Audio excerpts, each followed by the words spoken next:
ਮਸ਼ਰਕ ਵਸਤਾ ਦੀ ਜਿਹੜੀ ਜੰਗ ਹੈ ਉਹਦੇ ਅਸਰਾਤ ਹੁਣ ਹੌਲੀ ਹੌਲੀ ਜਿਹੜਾ ਨਾ ਉਹ ਪੂਰੀ ਦੁਨੀਆ ਦੇ ਵਿੱਚ ਫੈਲਦੇ ਪਏ ਨੇ ਔਰ ਆਪਣੀਆਂ ਜੜ੍ਹਾਂ ਮਜ਼ਬੂਤ ਕਰਦੇ ਪਏ ਨੇ ਔਰ ਪਾਕਿਸਤਾਨ ਇਸ ਲਪੇਟ ਵਿੱਚ ਨਾ ਆਵੇ ਕਿਵੇਂ ਹੋ ਸਕਦਾ। ਪਾਕਿਸਤਾਨ ਵੀ ਇਸ ਮੁਆਸ਼ੀ ਲਹਿਰ ਦੇ ਵਿੱਚ ਬੁਰੀ ਤਰ੍ਹਾਂ ਮੁਤਾਸਰ ਹੁੰਦਾ ਪਿਆ ਔਰ ਹੋ ਵੀ ਰਿਹਾ ਔਰ ਅੱਗੇ ਪਤਾ ਨਹੀਂ ਕਿੰਨਾ ਹੋਏਗਾ, ਇਹ ਆਉਣ ਵਾਲਾ ਵਕਤ ਹੀ ਦੱਸ ਸਕਦਾ ਹੈ। ਤਵਾਨਾਈ ਦਾ ਵਾਧਾ ਹੋਇਆ ਬੁਹਰਾਨ ਹੁਕੂਮਤ ਵਾਸਤੇ ਇੱਕ ਬਹੁਤ ਵੱਡਾ ਚੈਲੰਜ ਬਣ ਚੁੱਕਿਆ ਹੈ ਔਰ ਜਿਹਦੇ ਤੋਂ ਹੁਣ ਨਿਬੜਨ ਵਾਸਤੇ ਜਿਹੜਾ ਨਾ ਉਹ ਕਾਫੀ ਸਖਤ ਇਕਦਾਮਾਤ ਜਿਹੜੇ ਨੇ ਉਹ ਕਰਨੇ ਪੈ ਰਹੇ ਨੇ। ਪੈਟਰੋਲੀਅਮ ਮਸਨੂਆਤ और बिजली बचाने वास्ते कफायशारी के नवे कानून ਜਿਹੜੇ ਨੇ पूरे मुल्क के उत्ते नाफज कर दिते गए हैं, जिन्हां दा इतलाक ਜਿਹੜਾ है वो अज तो ही हो चुके हैं।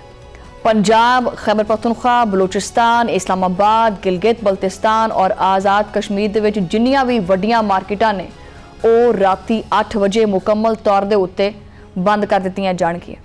खैबर पख्तूनख्वा के डिविजनल हैडकुआटर्स के कुछ रायत देंदे हुए बाजार जिहड़े ने रात 9 बजे तक जो खुले रखने की जिहड़ी इजाजत है होएगी, लेकिन रोज़मर्रा इस्तेमाल दीयां दुकानां हो गईयां, डिपार्टमेंटल स्टोर्स हो गए, वो जो हर सूरत 8 बजे बंद करने हैं, ये ऐलान हो चुके हैं। बेकरियां हो गईयां, रेस्टोरेंट्स हो गए और तंदूर जिहड़े ने उन्हां दा टाइम राती 10 बजे तक है, उन्होंने डेडलाइन राती 10 बजे तक, जबकि जो शादी हॉल्स ने और मार्किस ने उन्होंने उत्ते भी पाबंदियां का इतलाक हो चुका है। निजी प्रॉपर्टीज़ और घरों के होने वाली तकरीबात भी हुण राती 10 बजे तक हो सकती हैं, उस तो बाद नहीं हो सकती। सिर्फ मैडिकल स्टोर्स और फार्मेसिस्ट नूं इन्हां पाबंदियां दे उत्ते जिहड़ा इस्तना हासिल है, उन्हां दे उत्ते कोई पाबंदी नहीं लाई गई और ये फैसले मुश्किल जरूर हैगे ने, लेकिन मुल्की बका वास्ते बड़े जरूरी हो चुके हैं। मशरक वस्ता की जंग ने आलमी मंडी दे विच कीमतां बहुत ज़्यादा वधा दित्तियां ने और पाकिस्तान वर्गे मुल्क वास्ते महंगी तवानाई खरीदना जिहड़ा है, साढ़े कोल तां वैसे पैसे नहीं है, बड़ा मुश्किल है क्योंकि जेब साड़ी खाली है।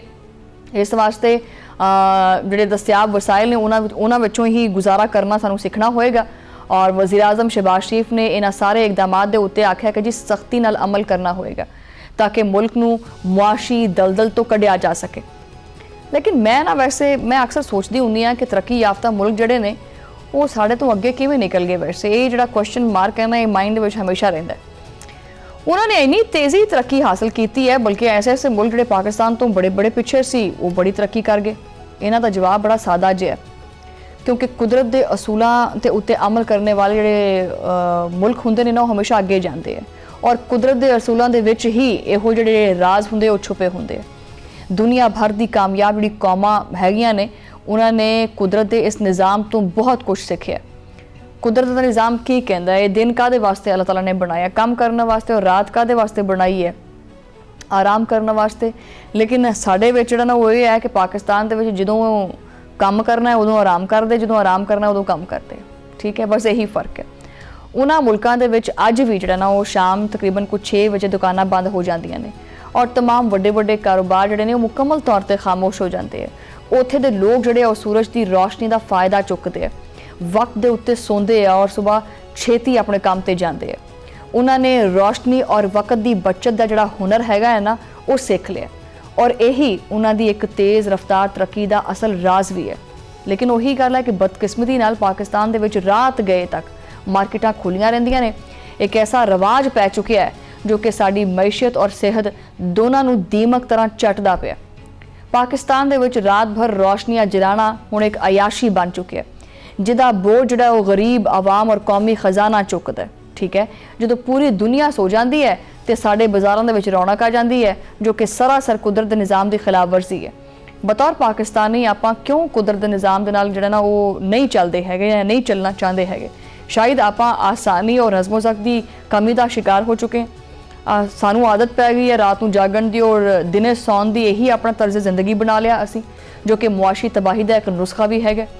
बिजली की यह बचत हुण महज एक सरकारी हुक्म नहीं है, बल्कि वक्त की पुकार भी है। वैसे अगर असूली तौर पर देखा जाए तो कोई वैसे कोई हुकूमत ने कोई बुरा नहीं काम किया कि रात 8 बजे तक टाइम कर दिता कि जी, और असूली गल है। वैसे रात हो गई, पूरा दिन पिया हो यार। वैसे भी अजकल जो ना वो दिन लम्बे हो गया, रातां जो छोटियां हो गई, 8 बजे तक काम किया, चलो बई अपना जाके उन्हें आराम करो, सुबह फिर रोजी रोटी की तलाश निकलो। लेकिन नहीं, तुसीं देखा होएगा खास करके लाहौर दे विच तां ये सूरत हाल है कि लाहौर दे विच अंदरून लाहौर जिहड़ा वो सारी रात जिहड़ा है ना वो जागदा है और सुबह वो सौंदे। ईवन लाहौर दे विच बहुत सारियां ऐसियां मार्केटां ने जिहड़ियां दिन के टाइम बंद रहिंदियां ने लेकिन रात नूं खुलदियां ने। ਹੁਣ ਉਹਨਾਂ ਨੇ ਚੀਕਾਂ ਕੋਕਾ ਮਾਰਨੀਆਂ ਨੇ कि यार ये क्या कर दिया हुकूमत ने, ये हमारे पर जुल्म हो रहा है, फलां हो रहा। अगर देखा जाए तो जिन्ना फायदा है अल्लाह ताला ने जिहड़ा रोशनी बनाई है, जिहड़ा सूरज बनाया है, ये तो रहना चाहिए है, लेकिन नहीं चुकते। बहरहाल वक्त की पुकार है कि जो आप सूरज की रोशनी दे विच आपां काम करिए और जिहड़े तवानाई के अखराजात ने वो ऑबवियसली ऑटोमैटिकली घट हो जाएंगे। और पेट्रोलियम मसनूआत की जिहड़ी दरामद है उहदे उत्ते उठण वाला जिहड़ा एक दरामद दे उत्ते जिहड़ा अरबों डॉलर का जिहड़ा बोझ है वो भी काफ़ी हद तक हल्का हो जाएगा। शादी हॉल्स हो गए और निजी तकरीबात हो गई, उन्होंने विच देर तक जिहड़ियां लाइटां ने वो चलदियां रहिंदियां ने, ये भी एक मुजरिमाना गफलत है जो कि नहीं होनी चाहिए। अगर तरक्की याफ्ता कौमां जिहड़ियां ने वो शाम 6 बजे तक घर विच जा सकदियां हैं तो आपां रात 8 बजे तक कारोबार क्यों नहीं बंद कर सकते। ये तर्ज जिंदगी की जी तब्दीली है वो आपको एक मुआशी इस्तेहकाम जो ना लैके जाएगी। मैं तो समझती हाँ कि ये बाकायदा तौर पर होना भी इस तरह चाहिए है। सिर्फ ये नहीं कि जोड़ा ना वो सिर्फ लॉकडाउन के करके इनू लईए या आप समझिए कि सिर्फ और सिर्फ ये हुकूमत ने नाफज कर दिता है ताकि आप इस पर अमल करिए। मेरे ख्याल से मैं कहनी है कि इनू जिंदगी का हिस्सा बनाना चाहिए। 7 अप्रैल तो शुरू होने वाला ये सफ़र जोड़ा है ये दरअसल आपको अपनी आदत बनानी चाहिए। और मैं तो कहांगी कि दरअसल अपनी आदत नू बनाने का एक इम्तिहान भी है। अगर आप जो ना वो इस कुदरत निज़ाम के नहीं आते तो आप मज़ीद पिछे हो जाएंगे। सुबह जल्दी काम शुरू करना और वक्त की कदर करना वाहिद और रास्ता है जिहदे उत्ते चल के आप दुनिया का मुकाबला कर सकते हैं। पाकिस्तान नूं हुण वो जिहड़ी पुरानी डगर हैगी है ना उन्होंने छड़ना ही पेगा जो कि आपको मजीद पसमानदा करती है और एक नवे डिसिपलिन नूं अपनाना होएगा जिस तरह के तरक्की याफ्ता मुमालिक अपनाते हैं। अज तो पूरे मुल्क दियां मार्केटां दा नक्शा बदल जाएगा और पंजाब के गली कूचियां तो लैके बलूचिस्तान के बाजारां तक रात 8 बजे तक सन्नाटा। मैडिकल स्टोर तो अलावा तमाम कमर्शियल सरगर्मियां वक्त दी पाबंद होणगियां। ਇਹਦੇ ਨਾਲ ਜਿਹੜਾ ਉਹ ਤਵਾਨਾਈ ਦੀ ਬਚਤ ਵੀ ਹੋਏਗੀ और ਆਪਣੇ ਉੱਤੇ ਜ਼ਿੰਮੇਵਾਰੀ ਹੈ। ਵੈਸੇ ਆਪਣੇ ਤੋਂ ਇਹ ਜ਼ਿੰਮੇਵਾਰੀ ਆਇਦ ਹੁੰਦੀ ਹੈ ਕਿ ਇਸ ਟਾਈਮ ਜਿਹੜੀ ਮਸ਼ਰਕੇ ਵਸਤਾ ਜਿਹੜੀ ਸੂਰਤ ਹਾਲ ਹੈ ਪਾਕਿਸਤਾਨ ਦੇ ਵਿੱਚ ਜਿਹੜੇ ਕ੍ਰਾਈਸਿਸ ਚੱਲਦੇ ਪਏ ਨੇ ਉਹਨਾਂ ਦੇ ਉੱਤੇ ਇੱਕ ਮੁੱਠੀ ਜਿਹੜਾ ਉਹ ਬਣਨਾ ਚਾਹੀਦਾ ਹੈ और ਜ਼ਿੰਮੇਵਾਰੀ ਨਾਲ ਇਹਨਾਂ ਫੈਸਲਿਆਂ ਦੇ ਉੱਤੇ ਅਮਲ ਕਰਨਾ ਚਾਹੀਦਾ ਹੈ ताकि ਇਹਨਾਂ ਫੈਸਲਿਆਂ ਨੂੰ ਆਪਾਂ ਕਾਮਯਾਬ ਬਣਾਈਏ ਕਿਉਂਕਿ ਤਰੱਕੀ ਦਾ ਰਾਸਤਾ ਜਿਹੜਾ ਹੈ ਨਾ ਉਹ ਹਮੇਸ਼ਾ ਵਕਤ ਦੀ ਕਦਰ ਨਾਲ ਹੀ ਮਿਲਦਾ ਹੈ। शाम 6 बजे बंद होने वाले मुल्क जोड़े ने वो अज दुनिया ते राज करते पे ने और आप रात 2 बजे दुकाना खोलते हैं। रात 2 बजे लोग कहते कितने चले आखिर दुकान कर जरा ना खोलन चलिया वा। ये मैशियत इस तरह तरक्की नहीं करती।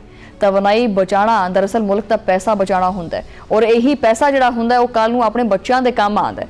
मशरक़े वुस्ता की सूरत हाल कदों तक खराब रहेगी ये किसी को नहीं पता। ठीक है, इस वास्ते अपनी मदद आप दे तहत आपां तवील मुद्दती बहरान जड़ा है ना उहदे वास्ते अपने आप को तैयार करना चाहिए। कफायशवारी दे सारे इकदामात जो है ना वो बोझ की बजाय एक बेहतर मुस्तकबिल की सरमायाकारी के तौर के उत्ते देखना चाहिए। राती 8 बजे दुकाना बंद होने तो लैके सिर्फ और सिर्फ मैं समझती हाँ कि तवानाई की बचत नहीं होएगी बल्कि खानदान जोड़े ने जोड़े एक दूजे नाल विछड़े पे है टाइम की किल्लत करके मिलते नहीं है राती काम करते हैं बहन का मौका ही नहीं मिलता है। ये उन्होंने खानदानों को एक दूजे के नाल बहन का वक्त गुजारन का मौका भी देगा और मुआशरे दे विच एक नज़्म ज़ब्त भी पैदा करेगा। हुण वक्त आ गया है कि आप आपदी अना और पुरानी आदत को कुर्बान करके कौमी मुफाद को तरजीह दईए। इन्हां इकदामात दे उत्ते अमल करना हुकूमत वास्ते बहुत वड्डा चैलेंज होएगा।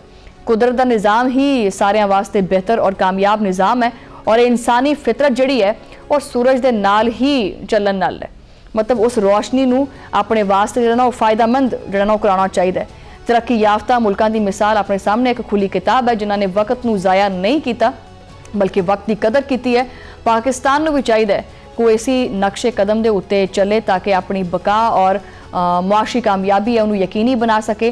जोड़ा ये अज तो होने वाला नाफज होने वाला कवानीन ने ये अपने वास्ते एक बेहतर होंगे और एक बेहतर शहरी और मजबूत कौम बनाओगे।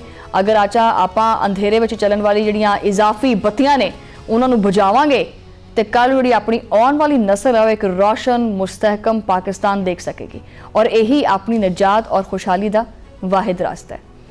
ਹੁਣ ਤੁਹਾਨੂੰ ਲੱਗਦਾ ਹੋਏਗਾ कि हाँ इस तरह ਦੀਆਂ ਗੱਲਾਂ और ਲੈਕਚਰ ਤਾਂ ਅਸੀਂ ਬਥੇਰੇ ਸੁਣ ਲਈ ਨੇ ਹਰ ਬੰਦਾ ਚੰਗੀਆਂ ਚੰਗੀਆਂ ਗੱਲਾਂ ਕਰਦਾ ਹੈ।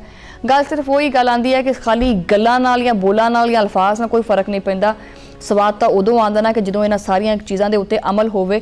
ਤੇ ਮੈਂ ਇਹੀ ਕਹਾਂਗੀ ਕਿ ਮੈਨੂੰ ਉਮੀਦ ਹੈ ਕਿ ਸਾਡੀ ਜਿਹੜੀ ਆਵਾਮ ਹੈ ਉਸ ਸਾਰੀ ਸੂਰਤ ਹਾਲ ਦੇ ਉੱਤੇ ਇਸ ਲੋਕਡਾਊਨ ਦੇ ਵਿੱਚ ਮੁਕੰਮਲ ਨਜ਼ਮ ਜ਼ਬਤ ਦਾ ਮੁਜ਼ਾਹਰਾ ਕਰਦੇ ਹੋਏ ਇੱਕ ਅੱਛੀ ਕੌਮ ਸਾਬਤ ਹੋਏਗੀ।